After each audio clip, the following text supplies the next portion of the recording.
Biliyorsunuz Şırnak'ta sistematik bir şekilde yıllardır doğa talanı yaşanmaktadır. Özellikle rant ve güvenlikçi politikalar uğruna Şırnak tamamen bir ekokırım alanı olarak seçilmiş. Kürdistan'da ise her yer sermayeye peşkeş çekilmek uğruna sınırsız bir kaynak olarak doğa görülmekte. Bu noktada doğa her gün talan edilmektedir.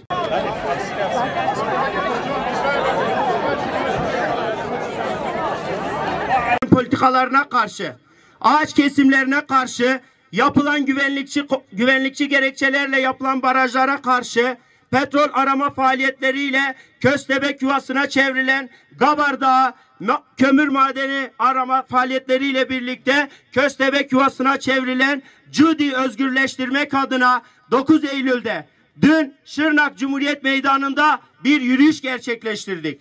Yürüyüşümüze tüm halkımızın duyarlılığı ve bölge illerden katılımın yüksek olmasıyla birlikte güvenlikçi politikaları esas alan, rantçı politikaları esas alan sisteme güçlü bir mesaj verdik. Mesajımız netti.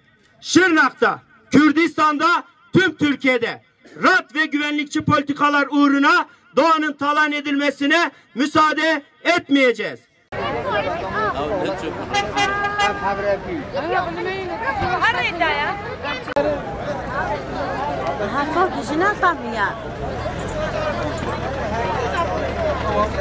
Ağaç kesimlerinin yoğun olarak yaşandığı Besta'da bir günlük nöbet eylemi gerçekleştirdik.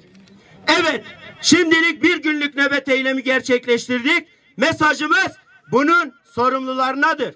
Bizler bundan sonra doğanın rant ve güvenlik uğruna talan edilmesine müsaade etmeyeceğiz. Yaşamı hep birlikte yeşerteceğiz. Doğaya hep birlikte sahip çıkacağız. Doğayı hep birlikte özgürleştireceğiz. Bu saat itibariyle burada gerçekleştirdiğimiz nöbet bitiyor. Burada nöbete katılan, bölge illerden katılan herkese de teşekkürlerimizi iletiyoruz. Şırnak halkına da bu duyarlılığı için teşekkür ediyoruz. Dün gece şunu gördük.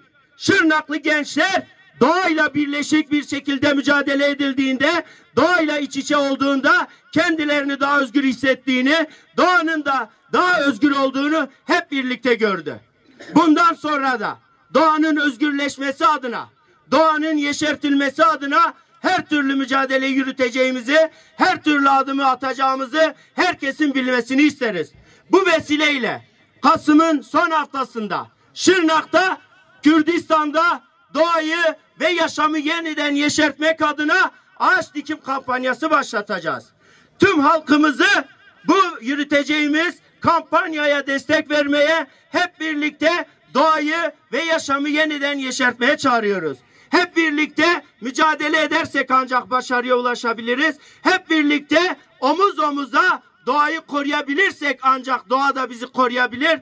Bu mücadeleyle, bu azimle bizler doğayı koruyacağız. Katılan her arkadaşımıza tek tek teşekkür ediyoruz. Birlikte mücadele etmeye devam edeceğiz. Sağ olun, var olun, teşekkürler.